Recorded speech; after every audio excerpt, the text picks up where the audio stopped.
ce logo-là qu'on va animer. Et au début, j'aimerais bien faire une petite intro. T'as vraiment sur tout l'écran, t'as une grosse bande de bobines qui passe comme ça, tu sais.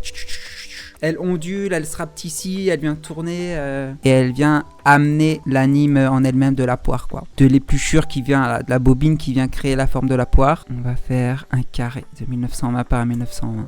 Ok, donc on va faire notre petite bobine. Ça va partir sur une ligne simple qu'on va rotater là à 90. On va mettre le contour là à balle. Est-ce qu'on essaye de se faire un multistroke là? C'est la première fois. Hein. Hop.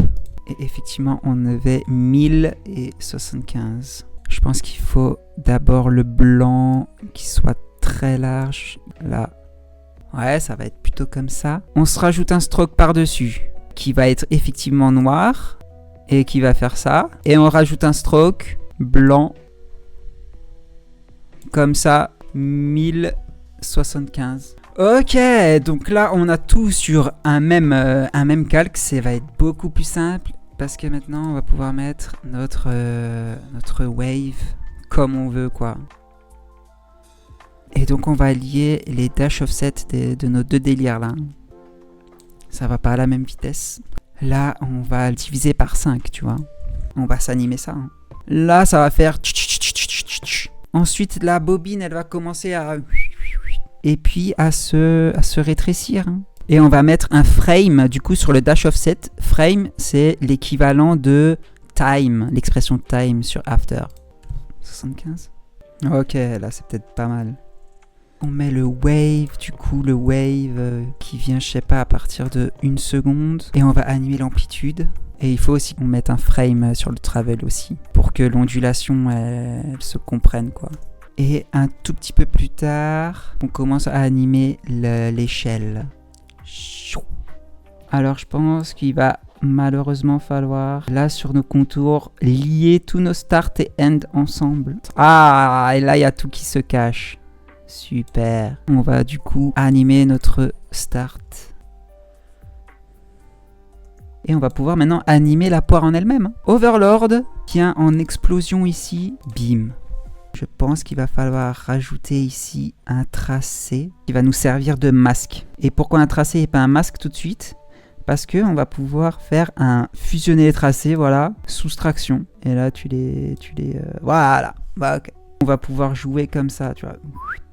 Et tu as le contour qui se met ici, tu vois, qui se ferme. Ce que je n'aurais pas eu si je mets un masque là. J'ai pas le trait là qui vient fermer. Et ça, c'est la merde. On va pouvoir également mettre les perforations en cache de notre partie avant. Parce que là, les perforations, elles dépassent, tu vois.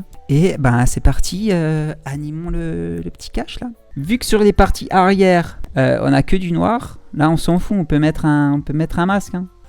Tac, tac, tac, tac. On a la base, on va pouvoir mettre un peu de size dans tout ça, tu vois. Tac, sur 10 frames, ça augmente à 120. Et 20 frames plus tard, ça revient à 100. Et qu'on colle cette échelle sur toutes nos parties. Je pense qu'on va précomposer tout ça après et mettre un meilleur rythme. Là, c'est un peu plat, quoi. On active le remappage temporel, on met une clé ici. Ouais. Et là, on va animer le texte qui arrive. Un petit texte Evo là-dessus. En ligne. Position en X. Et maintenant, le petit masque.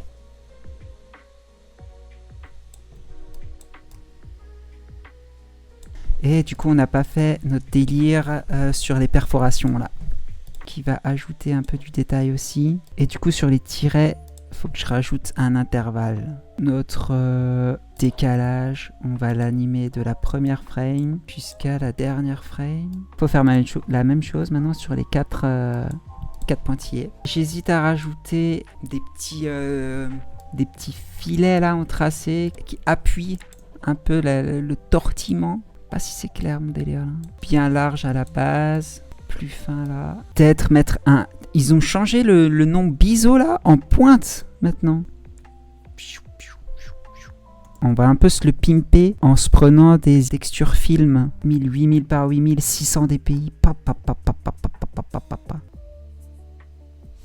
On peut se mettre un calque d'effet, dispersion, et se mettre en calque de référence notre texture, tu vois.